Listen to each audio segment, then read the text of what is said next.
এই দুনিয়াতে আল্লাহ তাআলা মানুষকে অনেক নাজ নিয়ামত দান করেছেন। কাউকে আল্লাহ তাআলা শত শত তলা বিল্ডিং এর মালিক বানিয়েছেন, কাউকে আল্লাহ তাআলা একেবারে ফকির বানাইয়া দুনিয়াতে পাঠাইছেন।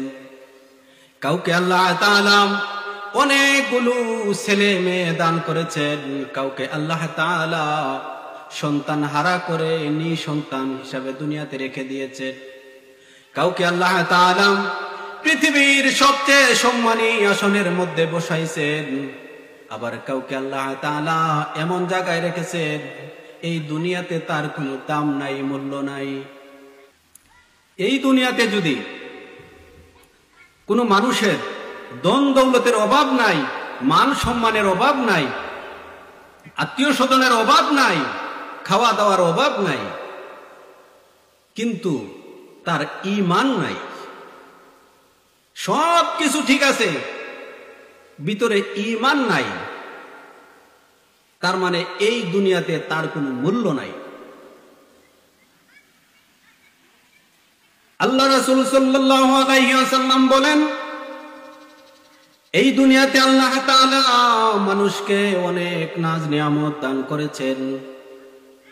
কাউকে আল্লাহ তাআলা শত শত তলা বিল্ডিং এর মালিক বানিয়েছেন, কাউকে আল্লাহ তাআলা একেবারে ফকির বানাইয়া দুনিয়াতে পাঠাইছেন। কাউকে আল্লাহ তাআলা অনেকগুলো ছেলে মেয়ে দান করেছেন, কাউকে আল্লাহ তাআলা সন্তান হারা করে নিঃসন্তান হিসাবে দুনিয়াতে রেখে দিয়েছেন। কাউকে আল্লাহ তাআলা পৃথিবীর সবচেয়ে সম্মানী আসনের মধ্যে বসাইছেন, আবার কাউকে আল্লাহ তাআলা এমন জায়গায় রেখেছেন এই দুনিয়াতে তার কোনো দাম নাই, মূল্য নাই। আল্লাহ হাবিব সাল্লাল্লাহু আলাইহি ওয়াসাল্লাম বলেন, এই দুনিয়াতে যত মানুষকে আল্লাহ তাআলা যত নিয়ামত দান করুক না কেন, সবচেয়ে দামি সবচেয়ে মূল্যবান নিয়ামতের নাম হলো দৌলতে ঈমান। যদি সহজ কথায় এই কথাটা আমাদের বুঝে না আসে, তাহলে আপনার জন্য আমার একটা উদাহরণ রয়েছে। মনে করেন তাম পৃথিবীর যত মুসলমান এই দুনিয়াতে আছে, সমস্ত মুসলমানের সবচেয়ে সম্মানী জায়গার মধ্যে আছেন কাবা শরীফের ইমাম। কাবা শরীফের যিনি ইমাম তিনি হলেন তাম মুসলিম জাহানের মাথার মুকুট, আমাদেরও মাথার মুকুট।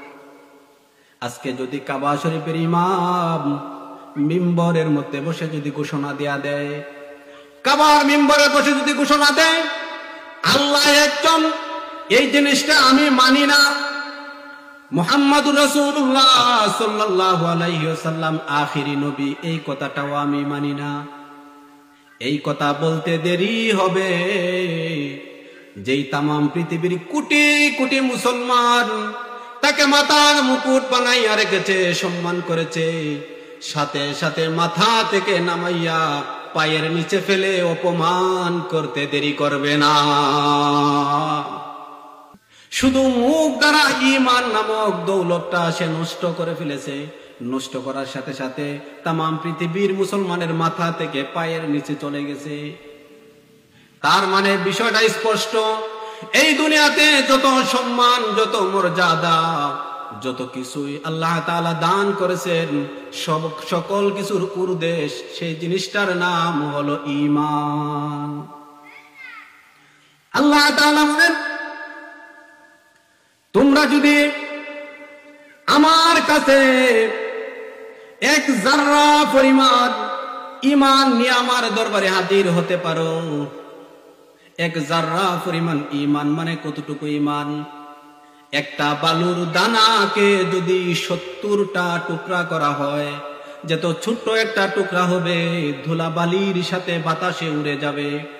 এত ছোট্ট একটা দানা যাকে বলা হয় যাররা, এই যাররা পরিমাণ ঈমান নিয়ে যদি কোনো মানুষ আমার দরবারে আসতে পারে, আমি আল্লাহ তাআলা ওই যাররা পরিমাণ ঈমানের বিনিময়ে যেই পুরস্কারটা দিব, এই পুরস্কারটার নাম হলো ছোট্ট একটা জান্নাত। এই জান্নাতটা কতটুকু বড় জানেননি? এই জান্নাতটা আমাদের এই হাসাউরা গ্রামের সমান নয়, এই জান্নাতটা সুনামগঞ্জ শহরের মতো নয়, এই জান্নাতটা সারা বাংলাদেশের মতো এত বড় না, এত বড় না। তাহলে কি মহাভারত ভারতের মতো অনেক বড়? না না, ভারতের মতো না। তাহলে এই জান্নাতটা কতটুকু বড়? বাংলাদেশ ভারত পাকিস্তান মিলাইয়া যতটুকু বড় অতটুকু বড় না, না ততটুকু বড় না। আল্লাহ তাআলা বলেন, আমি আমার বান্দার যাররা পরিমাণ ঈমানের বিনিময়ে যে জান্নাতটা দান করব, ওই জান্নাতটা এই তামাম দুনিয়ার মতো 10 খানা দুনিয়ার সমান একটা জান্নাত আমি যাররা পরিমাণ ঈমানের বিনিময়ে দান করব।